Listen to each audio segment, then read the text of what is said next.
Good morning बच्चों। आज हम लोग पौधों में एसेक्सुअल रिप्रोडक्शन पढ़ेंगे, यानी अलैंगिक जनन या अलिंगी जनन। ठीक। अलैंगिक जनन।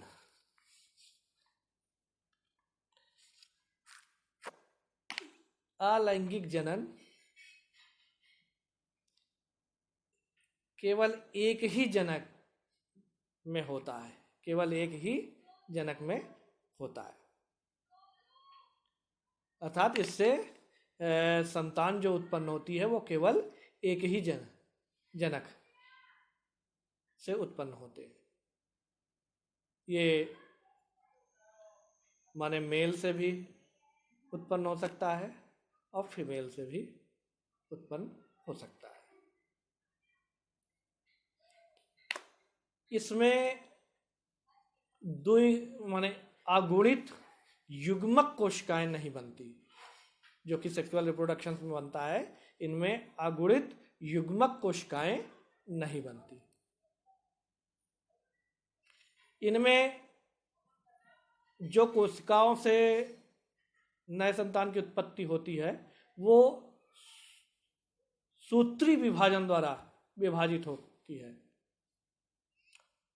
माने इन जो जनन क्रिया में जो भाग लेती है, जो संरचना भाग लेती है, वो सूत्री विभाजन द्वारा बनती है। इस कारण इनके गुणसूत्र की संख्या, माने जो कोशिका या संरचना बन रही है उसकी गुणसूत्र की संख्या जनक कोशिका के गुणसूत्र की संख्या के बराबर होती है, समान होती है।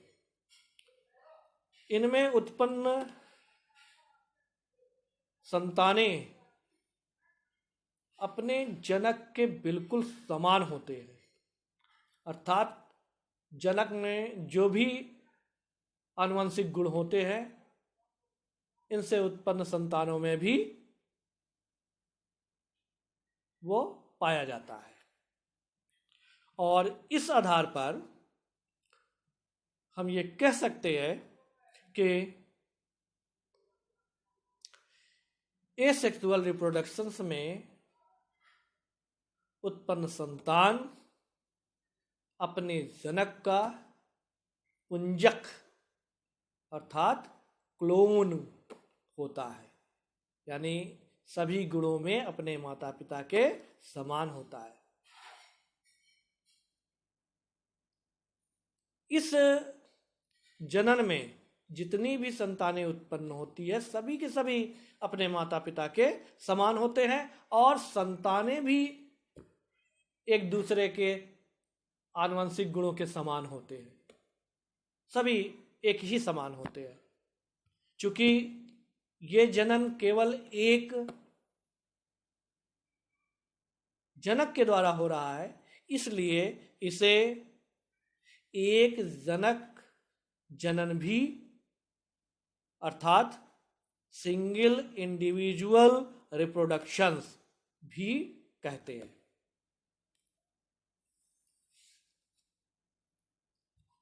तो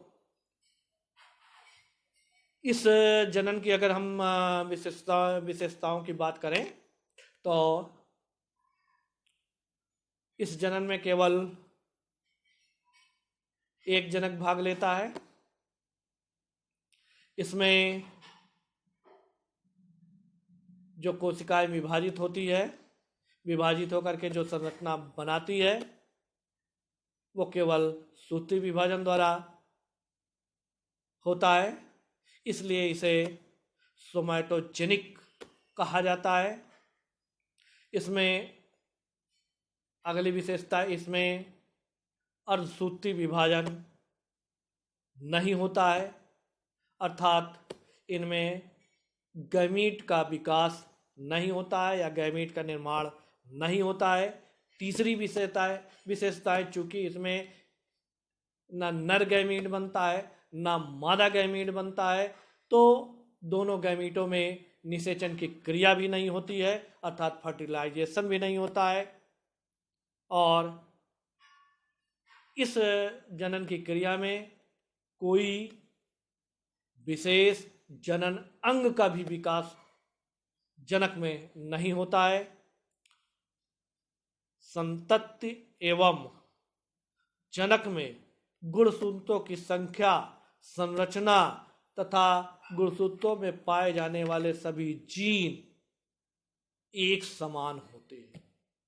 यही कारण है कि इनमें उत्पन्न संतानें अपने एकल जनक के समान ही होता है, सभी गुणों में, सभी आनुवंशिक गुणों में एक समान होता है। ठीक। अब हम अलैंगिक जनन के प्रकार, तो अलैंगिक जनन यहाँ मुख्य रूप से 3 प्रकार का बताया गया है। पहला विभाजन, दूसरा बीजाणु जनन, तीसरा मुकुलन, चौथा कलिका, पांचवा खंडीभवन और छठा पुनरुद्भवन। यानी द्विविभाजन को, जो फिजन होता है, विभाजन माने फिजन, जो फिजन होता है ये कई तरह के भी हो सकते हैं, जैसे बाइनरी फिजन्स, मल्टी फिजन्स, और उसके बाद बीजाणु जनन, स्पोरुलेशन कहलाता है, स्पोर का निर्माण होता है इसमें। मुकुलन कोशिका में या पौधे के किसी भाग में, माने छोटे कम विकसित पौधे में एक और एक उभार बन जाता है और उस उभार से ही जो है नया शिशु पौधा तैयार हो जाता है। कलिका कुछ पौधों में, मतलब कुछ विशेष मल्टीसेलुलर हरे रंग की कलिका समान संरचना बनती है, जिसे जिम्यूल कहते हैं, और उस जिम्यूल के विकास से भी कायिक जनन अलैंगिक जनन हो जाता है। फ्रेगमेंटेशन, खंडीभवन माने फ्रेगमेंटेशन, तो कुछ छोटे अल्पविकसित पौधे जैसे कि शैवाल वगैरह है, इनके वेजिटेटिव फिलामेंट के ही विखंडन से जो खंड बनते हैं वही विकसित होकर के नया पौधा बना लेता है। पुनरुद्भवन में भी कुछ पौधे ऐसे होते हैं कि जिनके कुछ भाग का लॉस हो जाता है, तो ये रीजनरेट करके उस भाग को कंप्लीट कर लेता है और कंप्लीट करके पूरा का पूरा पौधा तैयार हो जाता है। इसे रीजनरेशन कहते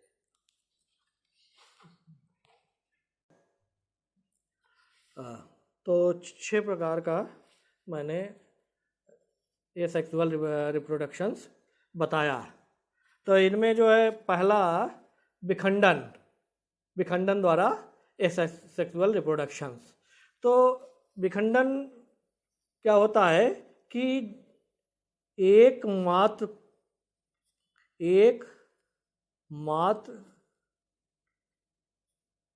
कोशिका के विभाजन द्वारा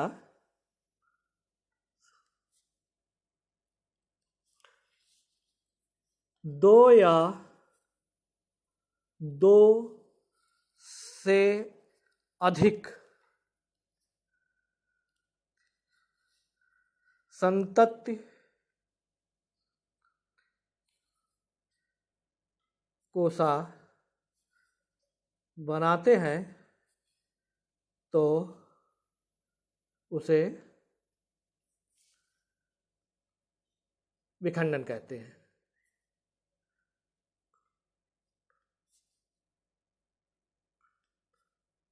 ठीक, तो विखंडन क्या होता है कि एक मात्र कोशिका के विभाजन द्वारा दो या दो से अधिक संतति कोशिका बनते हैं तो उसे विखंडन कहते हैं। अब विखंडन जो है तीन तरह के हो जाते हैं। विखंडन जो है वो तीन तरह के हो जाते हैं। तो पहला जो है द्विविखंडन।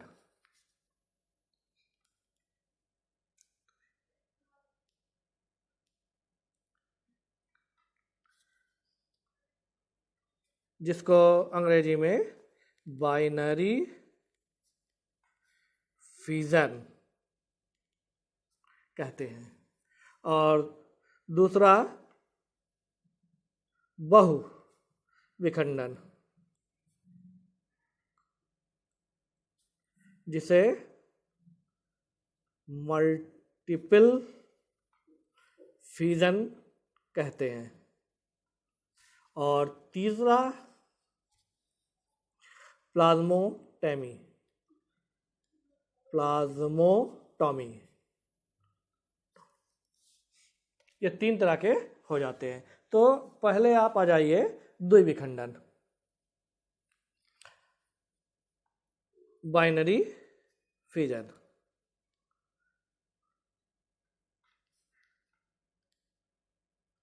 ठीक, तो बाइनरी फिजन्स में एक मात्र कोशिका दो संतति कोशिकाओं में विभाजित हो जाती है। इसमें विभाजन पहले केंद्रक का भी होता है। तो केंद्रक का विभाजन कैरियोजेनेसिस कहलाती है, और कैरियोकाइनेसिस, और जो फिर इसके बाद प्रोटोप्लाज्म का विभाजन होता है, साइटोप्लाज्म का विभाजन होता है, वो साइटोकाइनेसिस कहलाती है। इसमें जो विभाजन होता है वो सदैव सूत्री विभाजन होता है, सदैव सूत्री विभाजन होता है। तो सूत्री विभाजन के कारण इनमें मात्र कोशिकाओं में जो गुणसूत्र की संख्या होती है वही इनसे बनने वाले संतति कोशिकाओं में भी गुणसूत्रों की संख्या वही होती है।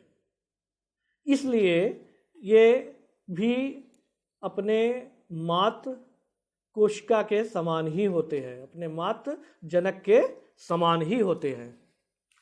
इसके उदाहरण है जैसे अमीबा, पैरामीशियम में बाइनरी फिजन्स होते हैं।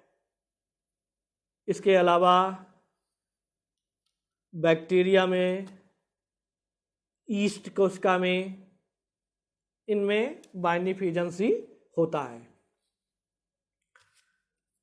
जैसे उदाहरण के तौर पे बैक्टीरिया, तो ये एक बैक्टीरिया कोशिका है।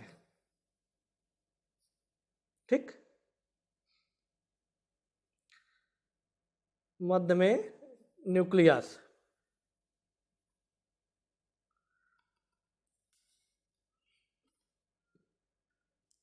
बैक्टीरिया, और फिर इसका केंद्रक, सर्वप्रथम केंद्रक विभाजित होता है। ये कोशिका कुछ लंबा होकर के, और इसके जो है केंद्रक का विभाजन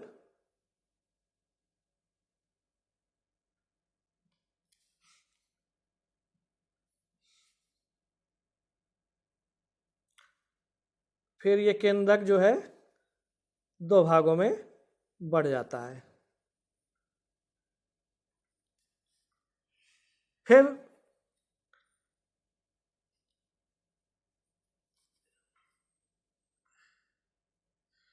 न्यूक्लियस, और ये न्यूक्लियाई, दो डॉटर न्यूक्लियाई। ठीक। और अब फिर इसके बाद इसका साइटोप्लाज्म का विभाजन होता है। तो ये भी जंतुओं में थोड़ा अलग किस्म का होता है, वनस्पतियों में ये अलग किस्म का होता है।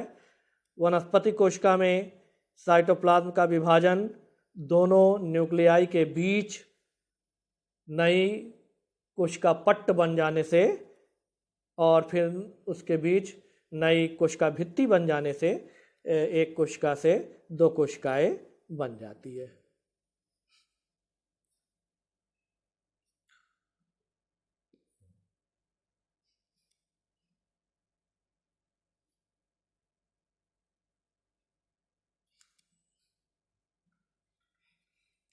और फिर से दो सेल्स बन जाते हैं,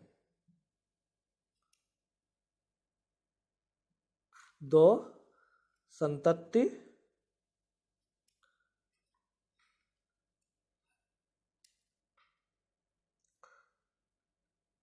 डॉटर सेल।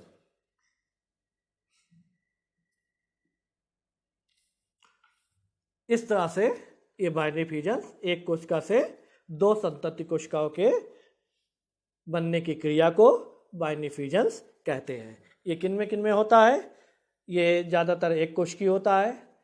इनकी क्या विशेषता होती है? कोशिकाएं जो है सूत्री विभाजन द्वारा विभाजित होता है, जिससे गुणसूत्रों की संख्या जितनी मदर कोशिका में होती है उतनी ही संतति कोशिकाओं में होती है। ठीक। तो ये अमीबा में, खासकर प्रोटोजोआ जिसमें आ गया अमीबा,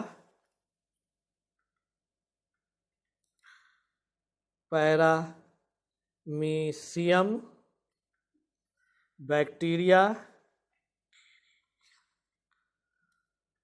ईस्ट,